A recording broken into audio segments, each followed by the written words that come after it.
बड़ा क्रोध करता है, बहुत क्रोध और तीखे बाणों से नारायण पे वार भी करता है।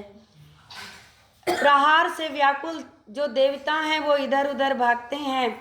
इंद्र आदि को भयभीत देखकर गरुड़ पर चढ़ भगवान युद्ध में आगे आते हैं और उन्होंने अपना धनुष उठाकर बड़े जोर से टंकार किया।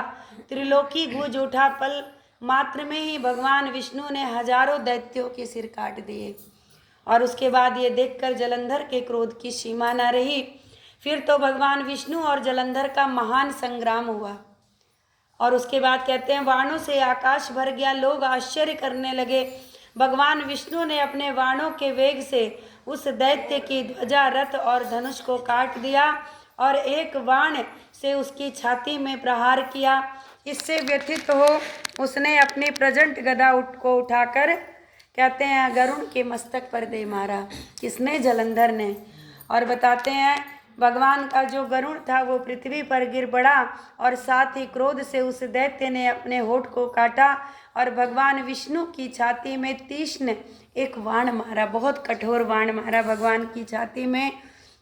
और इसके उत्तर में भगवान ने जलंधर पे वार नहीं किया, क्योंकि भैया पत्नी से भगवान भी डरते थे। वचन दे के आए थे कि मैं उसके ऊपर वार नहीं करूँगा। तो यहाँ लक्ष्मी जी याद आई। इतना भयंकर उसका मार भगवान सह लिए पर उसके ऊपर वार नहीं किए। तो भगवान ने क्या किया बदले में? कहते हैं कि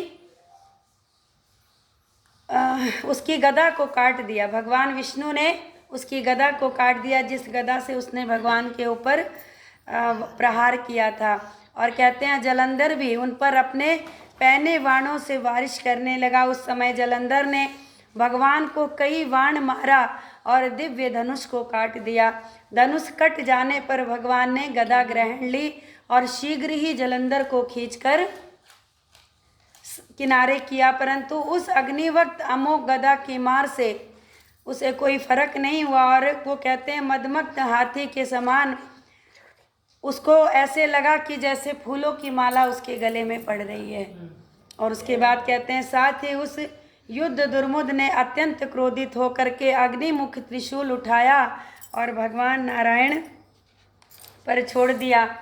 भगवान ने शिव जी के चरणों को नमस्कार किया और स्कंद नामक त्रिशूल से उसके त्रिशूल को काट दिया। भगवान केवल उसके अस्त्र को काटते थे, उस पर कोई प्रहार भगवान ने नहीं किया है। क्यों? क्योंकि लक्ष्मी को वचन दिया था। और एक बात और इसमें सिद्ध होती है क्या कि ये लक्ष्मी जी के समय से ही चला आ रहा है कि स्त्री जाति जो है वो मायके के पक्ष में ज़्यादा रहती है।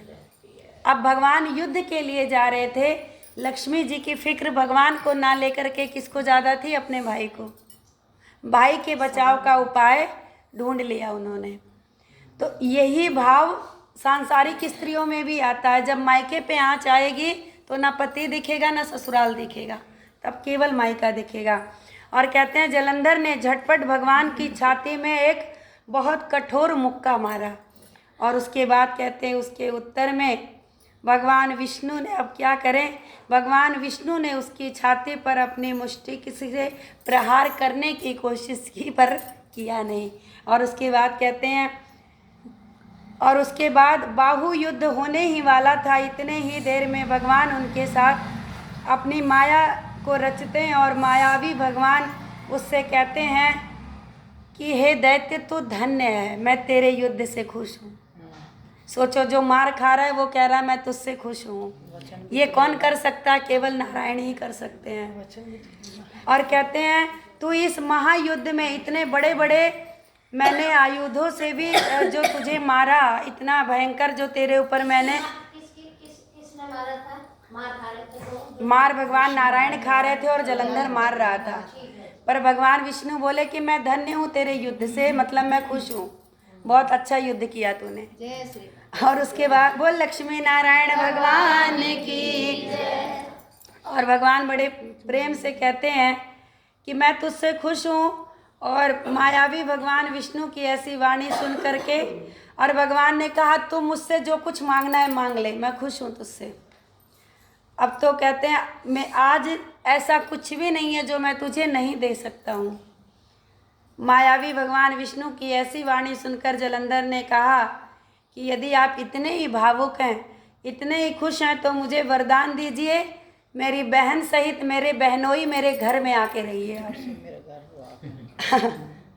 चलिए आप मेरे घर में आकर के रहिए और सारे कुटुंबियों सहित मेरे घर में आप निवास करेंगे। नारद जी कहते हैं भगवान को वचन देके बड़ा अफसोस हुआ। पहली बार नारायण वचन देके फंसे थे। महादेव तो हर बार फंसते हैं, लेकिन नारायण पहली बार फंसे थे। और उसके बाद कहते हैं लेकिन अब कर भी क्या सकते थे, केवल तथास्तु ही कर सकते थे।